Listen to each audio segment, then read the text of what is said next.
छात्रों से निवेदन करना चाह रहा हूं कि छात्रों को अब नजरअंदाज करने की पॉलिसी अपनानी चाहिए। जितने भी छात्र मुझे सुन रहे हैं, अब मैं आपसे निवेदन करूंगा कि आप नजरअंदाज करना शुरू कर दें। आपको आपके अधिकार तब मिलेंगे जब आप लोगों को, चीजों को नजरअंदाज करना शुरू करें। किनको नजरअंदाज करना है? सबसे पहले ऐसे कोचिंग वालों को जो तुम्हारी मुसीबत के समय तुम्हारे साथ खड़े ही नहीं होते।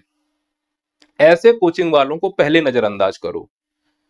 बड़े बड़े नाम हो गए हैं, बड़े बड़े प्लेटफॉर्म बना लिए हैं। जब आप लोग मुसीबत में होते हो, जब आप लोग धरना कर रहे होते हो, चाहे वो आरआरबी, एएलपी की भर्ती के लिए धरना हो, तुम्हारी पोस्ट की वैकेंसी बढ़ाने की बात हो, किसी भी बड़े प्लेटफॉर्म ने दम से तुम्हारी बात उठाई नहीं, और जो तुम्हारे दम से बात उठा रहा है, समझ लेना वही तुम्हारा असली गुरु है। उसके पास जाओ और उससे शिक्षा ग्रहण करो, वो तुम्हारा भला चाह रहा है।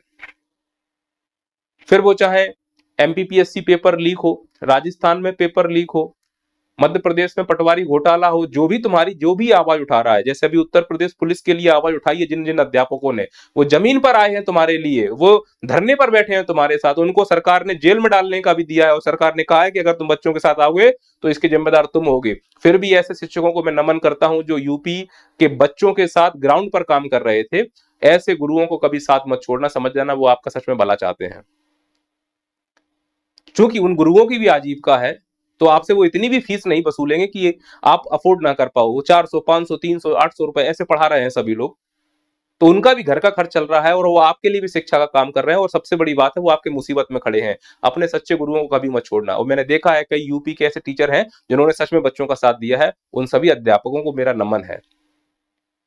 और किसको नजरअंदाज करना है? न्यूज चैनल को, ऐसे अखबार जो तुम्हारी बातों को उस समय नहीं उठा रहे हैं जब उठाना चाहिए, और ऐसे न्यूज चैनल जो तुम्हारी बातों को उठा सकते थे नहीं उठा पाए, या ऐसे कोई मोटिवेशनल स्पीकर जो केवल तुमको मनोबल देने के लिए खड़े होते हैं, जब तुम्हारी जरूरत पड़े तो वो तुम्हारी आवाज ना उठाएं, ऐसे लोगों को नजरअंदाज करना शुरू कर दो।